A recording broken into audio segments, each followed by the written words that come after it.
Kami kelompok 3 dari psikologi pendidikan. Di sini kami bertiga akan menjelaskan mengenai tentang kesulitan belajar dari hasil observasi yang kita lakukan kemarin di SDN Adiaksa 4 Barat. Penjelasan yang pertama yaitu latar belakang masalah kesulitan belajar. Nah, kesulitan belajar merupakan suatu bentuk kondisi di mana individu mengalami kesulitan dalam kegiatan akademik yang ditandai dengan hambatan tertentu untuk mencapai hasil belajar. Kesulitan belajar juga diartikan sebagai suatu keadaan di mana peserta didik tidak dapat belajar sebagaimana mestinya. Nah, pada dasarnya kesulitan belajar tidak hanya selalu disebabkan oleh rendahnya tingkat kecerdasan, melainkan dari banyaknya faktor, yaitu faktor internal dan faktor eksternal. Nah, dalam hal ini dialami oleh siswa kelas 6 di SDN Adiaksa Barat 4. Nah, mengalami kesulitan belajar dari faktor internal yaitu seperti motivasi, minat, dan kepercayaan diri. Dari faktor eksternal yaitu lingkungan sosial, lingkungan keluarga, dan metode pengajaran. Nah, dengan latar tersebut, metode peneliti tertarik untuk menggali lebih dalam mengenai karakteristik faktor-faktor yang mempengaruhi dan upaya yang dilakukan untuk mengatasi kesulitan belajar tersebut. Nah, metode yang kita gunakan yaitu observasi, wawancara, dan dokumentasi. Observasi kita lakukan langsung ke SDN Adiaksa Barat dan melakukan wawancara kepada wali kelas di kelas 6 dan sebagian siswa di kelas 6, serta dokumentasi sebagai bukti penelitian. Selanjutnya yaitu hasil observasi. Nah, hasil observasi ini menunjukkan bahwa banyak siswa yang mengalami kesulitan belajar. Salah satunya yaitu kurangnya memahami materi pembelajaran. Salah satunya yaitu materi matematika dan bahasa Inggris. Hal ini ditunjukkan karena kurangnya keterlibatan aktif siswa dalam proses pembelajaran, terutama pada siswa yang cenderung pasif dan tidak antusias pada pembelajaran tersebut. Selanjutnya yaitu salah satu siswa yang diamati kurangnya aktif dalam kelas. Nah, dalam wawancara dengan wali kelas, ada salah satu seorang siswa yang selalu pendiam dan jika diminta untuk membaca dan menjawab, suaranya terdengar sangat kecil. Dalam wawancara dijelaskan, hal ini disebabkan karena adanya perbedaan usia dengan teman sekelasnya dan ia pindahan dari sekolah lain, sehingga ketidakpercayaan diri mungkin mempengaruhi proses belajar mereka. Nah, selanjutnya yaitu kurangnya fokus menjadi kendala utama dalam proses belajar siswa. Banyak yang siswa mudah teralihkan dalam pembelajaran. Salah satunya adalah ajakan teman untuk mengobrol pada saat pembelajaran.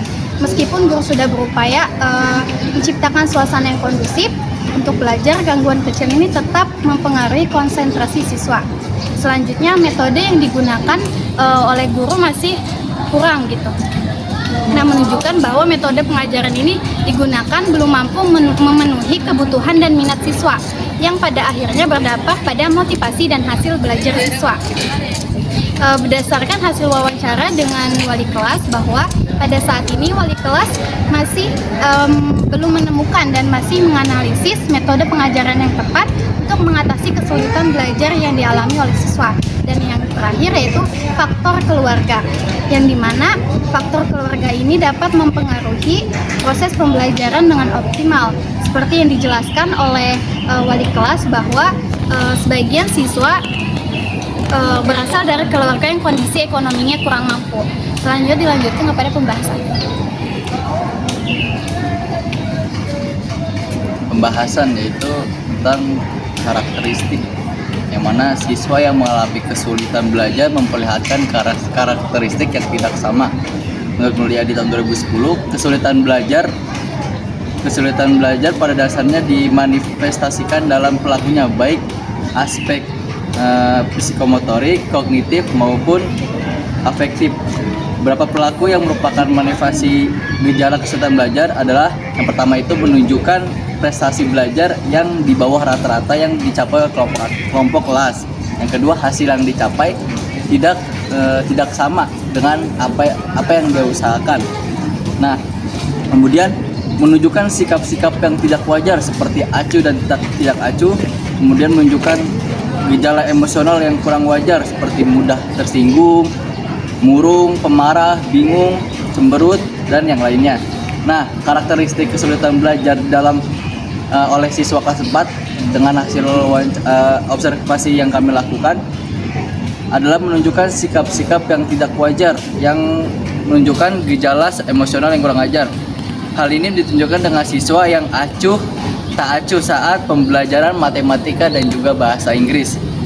Mereka kurang dalam pembahasan matematika dan juga bahasa Inggris, karena seharusnya dengan hasil wawancara kami dengan guru mengatakan bahwasanya seharusnya di kelas 6 itu kita hanya sekedar mengulas ataupun memberikan tambahan materi sedikit mengenai tentang materi tambahan, mengenai materi pembelajaran. Nah, dikarenakan di kelas 6 tersebut banyak siswa yang kurang dalam perkalian maupun bahasa, jadi mau nggak mau guru harus memberikan materi dasar kembali untuk siswa kelas 6 tersebut. Nah, kemudian karakteristik terdapat 2 faktor. Yang pertama faktor internal dan juga eksternal. Yang internal itu menurut Maharani dan Kurnia, faktor internal meliputi gaya belajar, minat, dan motivasi belajar. Nah, gaya belajar itu adalah cara individu menyerap atau mengelola suatu informasi dan mengingat suatu informasi. Setiap orang memiliki gaya yang berbeda-beda, seperti visual, auditorial, dan kinestik. Memahami gaya belajar seorang dapat membantu dalam menyelesaikan atau menyesuaikan metode pengajaran yang lebih optimal atau berjalan dengan baik.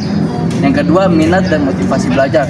Minat itu kayak ketertarikan atau kecenderungan seseorang terhadap sesuatu kegiatan atau keinginan. Sedangkan motivasi adalah dorongan untuk siswa agar meningkatkan semangat siswa dalam pembelajaran. Nah, di dalam faktor internal ini seperti minat belajar, motivasi siswa, dan rasa percaya diri. Minat belajar ini mengikuti pelajaran. Siswa yang memiliki minat belajar akan memiliki pemahaman atau bersungguh-sungguh mendapatkan pembelajaran yang lebih baik. Dia berusaha untuk dapat bisa memahami pembelajaran tersebut. Dengan hasil observasi yang kami lakukan, minat belajar dari beberapa siswa kemarin kelas 6 itu kurang dengan materi pembelajaran matematika dan juga bahasa Inggris, karena menurut mereka matematika itu adalah ilmu yang abstrak, sulit untuk dipahami, dan juga mereka juga kadang sulit dengan metode pengajaran si gurunya tersebut. Kemudian kedua, bahasa Inggris mereka kesulitan dalam memahami bahasanya atau menggunakan bahasanya. Yang kedua, motivasi siswa.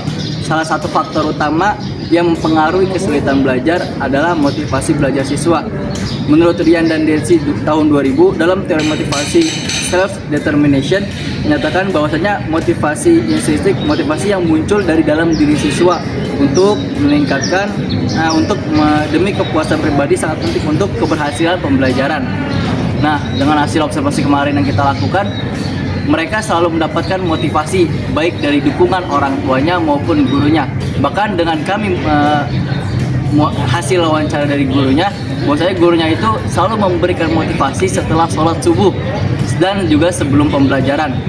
Gurunya selalu memberikan motivasi agar si siswa dapat meningkatkan semangatnya dalam memahami pembelajaran. Yang kemudian rasa percaya diri. Rasa percaya diri itu timbul dari keinginan mewujudkan dari bertindak dan berhasil. Dari segi perkembangan rasa percaya diri dapat timbul berkat adanya pengakuan dari lingkungan.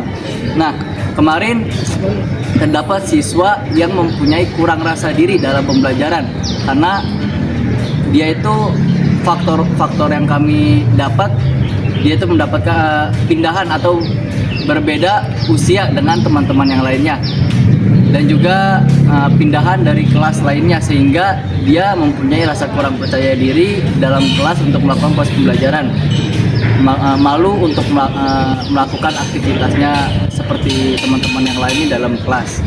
Nah,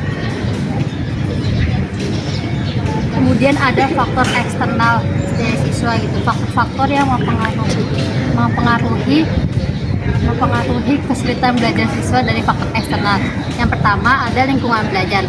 Lingkungan belajar dan kondisi juga mempengaruhi pemfokusan mereka saat belajar gitu. Jadi kalau misalkan kelasnya berisik, mereka juga terganggu fokusnya saat belajar. Kemudian mereka juga terganggu dengan hal-hal yang kecil seperti kayak diganggu temennya lagi fokus belajar, juga malah diajak ngobrol sama temennya. Nah kayak gitu juga yang mempengaruhi dalam fokus belajar mereka gitu, dalam memahami pembelajaran. Walaupun misalkan si gurunya udah membuat kelas yang kondusif, yang nyaman gitu, tapi kan kita nggak tahu ada gangguan-gangguan seperti teman yang ngajak ngobrol, ini itulah gitu kan. Maka dari itu dari si muridnya juga perlu yang namanya self regulation atau pengaturan dalam diri gitu. Mereka harus bisa mengatur emosi, sikap, terus perilaku mereka dalam pembelajaran gitu. Karena lingkungan yang kondusif itu sangat mempengaruhi dalam proses pembelajaran mereka.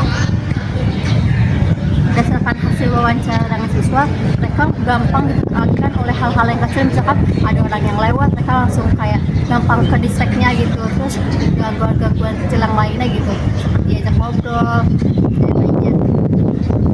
Kemudian dari metode pengajaran yang digunakan oleh guru juga merupakan faktor penting dalam mempermudah pemahaman mereka. Namun hasil wawancara yang kemarin kita di sekolah SD itu, gurunya masih memikirkan atau masih memperhatikan metode apa yang benar gitu, yang pas untuk diberikan kepada anak-anaknya, sehingga pembelajaran itu dengan mudah mereka pahami. Kemudian lingkungan keluarga merupakan faktor terpenting dan utama penting bagi siswa gitu.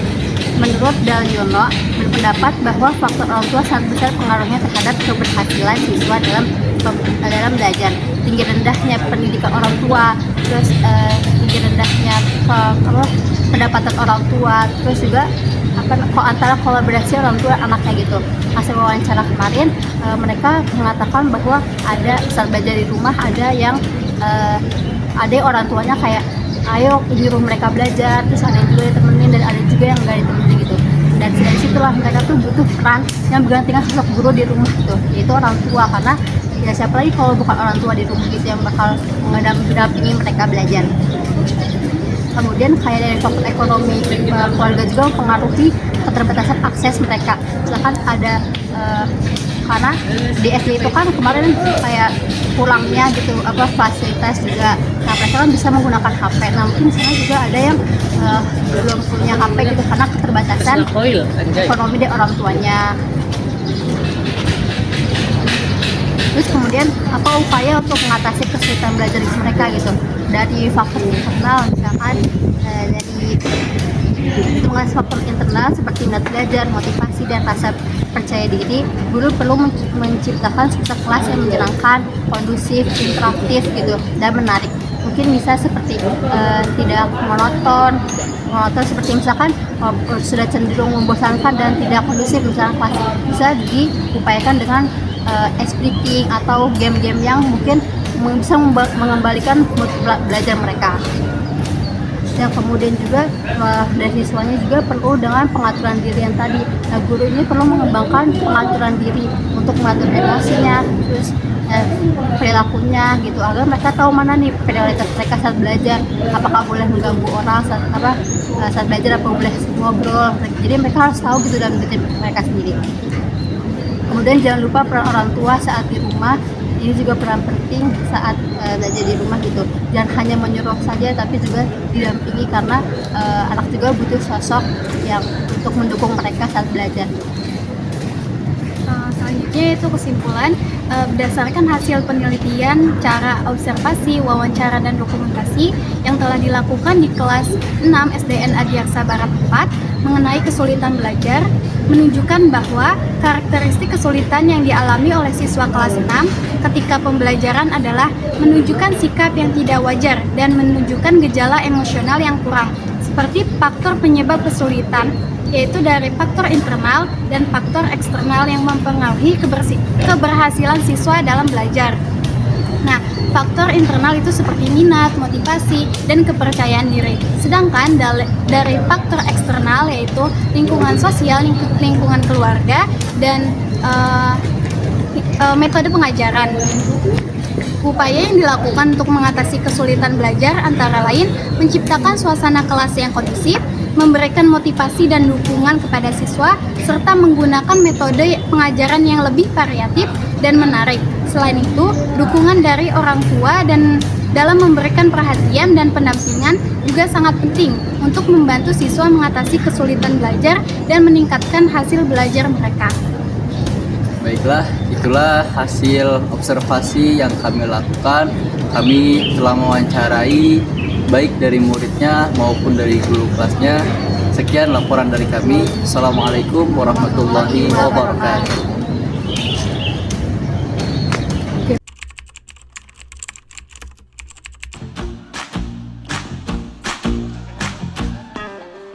Kita bisa bersama mengubah dunia. Percaya pada diri demi cita-cita. Belajar, bergerak.